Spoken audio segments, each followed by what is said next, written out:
introduce yourself, please. I would love for you to introduce yourself how you would like to be introduced. Okay, I'm gonna keep it short and sweet. Hi everyone, my name is Justina Omokhua.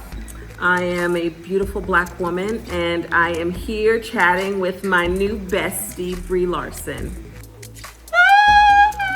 Hello everyone, this is my shaky intro. So I was part of this campaign, #ShareTheMicNow on Instagram, I think it was a couple months ago. I was partnered up with this woman named Justina. She is absolutely incredible and has become a huge, powerful force in my life. We have committed to continuing our conversations. We do them offline, but we thought it might be nice to film one of our conversations. So here you are, here it is. Much love, bye. So for those that don't know how we met, I guess we should start with that. Yes. I mean, I feel like I've known you much longer. I think it's been about 2 months there, give or take a little bit. Essentially, we were both part of, I guess we can call it an inauguration, the inaugural Share the Mic. And essentially, we were two strangers that were paired together. The premise of the initial campaign was for white women of prominence to share their mic with lesser known Black women, and Brie and I happen to be partnered together. It feels good to be able to have someone to talk to about what's going on in the world, to be able to speak freely, to have open dialogue, and to kind of pressure test all of the things that are happening. There's just so much going on in the world right now, so much coming to the surface, and it's just been incredibly, I just feel so grateful to know you and to be able to have had the conversations that we've had through this time. I love your mind so much. I love your heart. We just wanted to continue, for those watching, we just wanted to continue the conversation. That's just the simple thing. There's so much to read, to watch, to do. There's a lot happening on the internet and there's a lot of ways to educate oneself, but there's also this, and I think we want to share the conversations that we've been having and how we're kind of going about them and finding common ground together, because normalizing conversations about race is also very, very important. Well, let's start out with how are you feeling? What's been going on in your world? So the honest answer is I feel inadequate a lot of the time. I feel anxiety sometimes. I feel very scared of hurting someone. And yet I recognize that those feelings that I have can actually stop me from doing the very thing that is what's needed to propel this movement and this new world that we're trying to step into together to move forward. Look, I think in this time, offering one another grace is truly important. I mean, I learned from you because you offer a perspective that I will never have. And I think that it's important that we recognize that. And there are going to be missteps. And I think that you have to be okay with essentially being honest to say, hey, I misstepped here. I wasn't aware. Of course, be cautious, but not to the point that it paralyzes you. I think right now what we're seeing is this need to solve. And nobody is a subject matter expert in this space, no one. And we're all going to make missteps, you know what I mean? And so I think continuing to be a nice person, we cannot overlook that. We can't overlook what we're doing right now is having conversations, because that's important. What we've done in the past generally is just kind of, oh, it's an uncomfortable conversation. I don't want to talk about it. I kind of know it happens, but it's taboo, and we need to remove that feeling, right? It's not taboo. It's real. It happens. Let's talk about the things that happen, and let's talk about a way forward.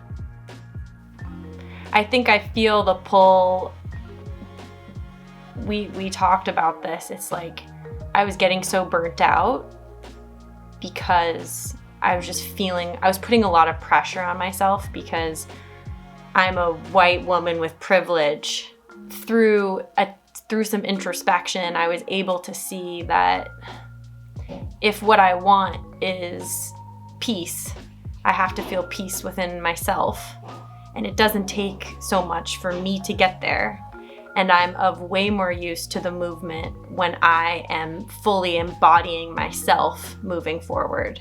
I think there's also, look, there are pressures for, I'm going to speak to myself. There are pressures for me, right? Because now everybody wants to have the conversation. And some days I don't feel like talking, right? Some days I'm tired. Some days I'm exhausted. There are days that I don't want to hear about white guilt. I'm just like, keep that to yourself. You know what I mean? That's not my problem.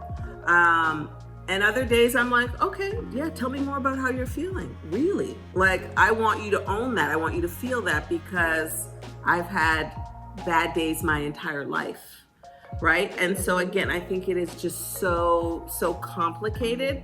But I think, again, it's like we are humans with feelings, right? And so some days are going to be good days and you're going to feel like, oh my God, I've made progress. And other days you're going to be like, I hate it here. And I think if we acknowledge the difficulty, it makes it that much easier to navigate through life and know that you will have your days where you're like, there's nothing I can do. Or, you know what, I'm tired, or I'm afraid because, you know, social media and all that comes with it is heavy. And I think you have to, you cannot put undue pressure on yourself. You have to do what you feel comfortable doing.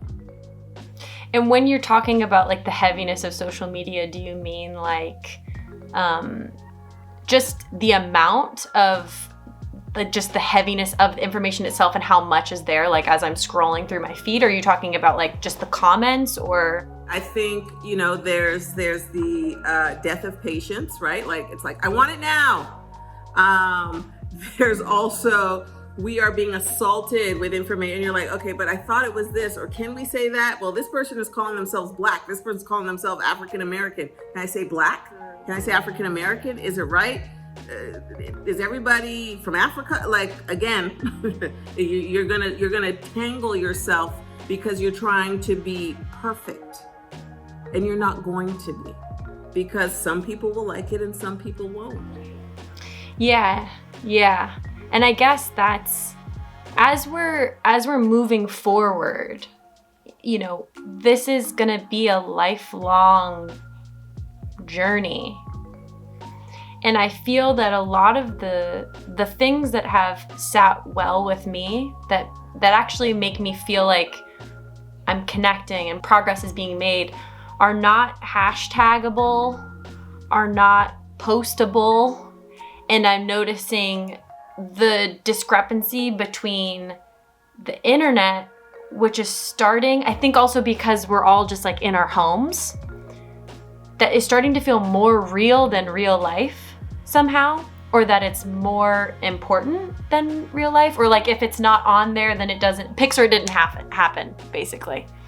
But it also feels like this is not really the subject matter or the place to be being like, hey, I have a picture to prove that I did this, right? Well, it feels, and I'm going to use this as a teachable moment. It's like when white people especially, go to Africa and they want to go to the slummiest slum with the children that are suffering the most and hold them. Here I am in Africa with the sick children, and I am, you know, dressed in my safari gear or whatever it is, and I've come up with the most eloquent caption that speaks to philanthropy and, you know, how much I love it here in Africa. And, you know, newsflash, we hate it. And when I say we, it's Black people, all of us. It's awful. It's performative. It is, it's so distasteful. And that's some of actually what's happening right now as it relates to all of the things that are happening. It's not necessary. It isn't. And the reality is, it's all of the things that you do behind closed doors that actually come to surface that get you in trouble, right? And so for all of these people that are being taken down, it's usually because of something that they didn't say on social media, that somebody's like, hey, is this you? Do you remember last week? Or do you remember at Trader Joe's? Or do you remember at, whatever place that I saw you when you acted like this? And so while you're worried about all of the things that you need to post to appear one way, it's how you actually walk in the world just as a regular person. Yeah. And what you're saying is like, even what I started this conversation with being like, I have anxiety and I have fear. It's like, I'm afraid of being taught. I'm afraid of what? That's exactly what you're talking about, is there's just going to be so many teachable moments on the way to what this actually will be and what this can be. Correct. And there are a lot of teachable moments happening for all of us in terms about people, how people want to be addressed. Here are my pronouns. Okay. 6 years ago, that wasn't a thing. But it's a thing now, right? And again, your intent may not be malicious, but somebody will correct you and say, actually, here's how I like to be addressed. And you're like, okay, noted. And perhaps the next conversation, you're going to, rather than assume, you're going to say, how would you like to be addressed? It's not a bad thing. It's what is, right? And to your point about people and how we evolve and how things change, if you're going with the trend is going to go out of style. Gosh, I love talking to you so much. It's just like, I just feel like you also have this way of simplifying things that get really overly complicated. And I can speak on it because I do it myself. It's like, I'm like, oh, but this and this, and I don't want to hurt this person. And it's like, I just remember the first time we talked and you were like, golden rule, just treat other people how you'd like to be treated. The end. And it's like, oh, right. I think we all do it, right? Analysis paralysis. Like, if this, then that, but what about this? And okay, what about that person? That can't, your life cannot be fulfilled if you are striving to please people, because people generally are never satisfied. I think for most people, the struggle is especially present in social media, because it's like, I want to say the right things. To who? To people who don't actually know you? They don't know. Most of the people that engage on your social media are not people that you know. How do the people that you know feel about you? What conversations are you having with your friends? What conversations are you having with your colleagues? It just kind of opened my eyes even more to the fact that, like, there's going to be blowback to this moment if the real work is not done, you know? I really feel that. And it soothes me in a way, because it clarifies so much of like the direction that I'm moving in. It doesn't feel like it simplifies it, because it's seeing and respecting the future rather than getting into the minutia of like, I don't know, an individual moment. And it's more about like recognizing that this is on me and my growth. Yes, and recognizing, to the point that you made earlier, that this is ongoing. This is not a trend. This is not, again, and if you sign up for the moment, then you're going to be held accountable to the moment, as opposed to living, learning, improving every single day. That's what you should do. I think as humans, we should strive to do. Yeah, and like we've been saying, it's like there isn't, and it's what I've known from years through conversations, and also through this period of time of reading a lot.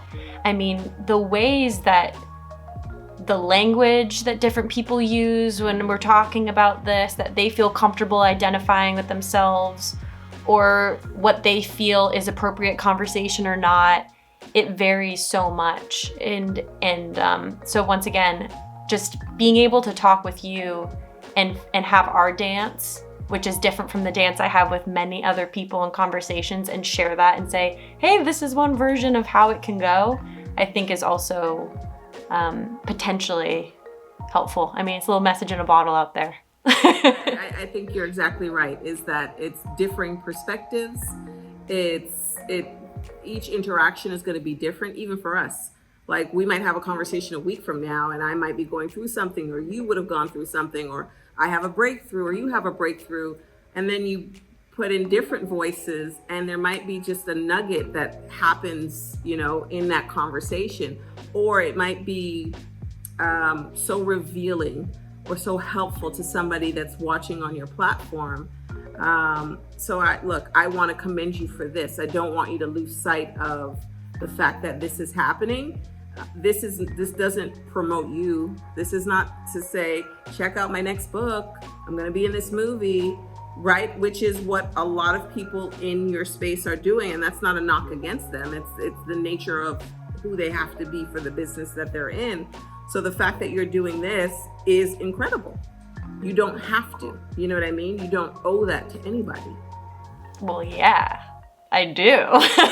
And I've learned so much from you just in this short time that we've spent time together. I mean, I just find you so inspiring, and every time we talk, there's so much, but usually like one thing that really just sticks in my head, and I really appreciate that. And I appreciate you taking the time to answer the phone when I call and to listen to me when I talk, even if there may be times when you're like, this is not mine. I appreciate that too, because it's part of the dance, and it's part of building the bridge. Yeah, absolutely.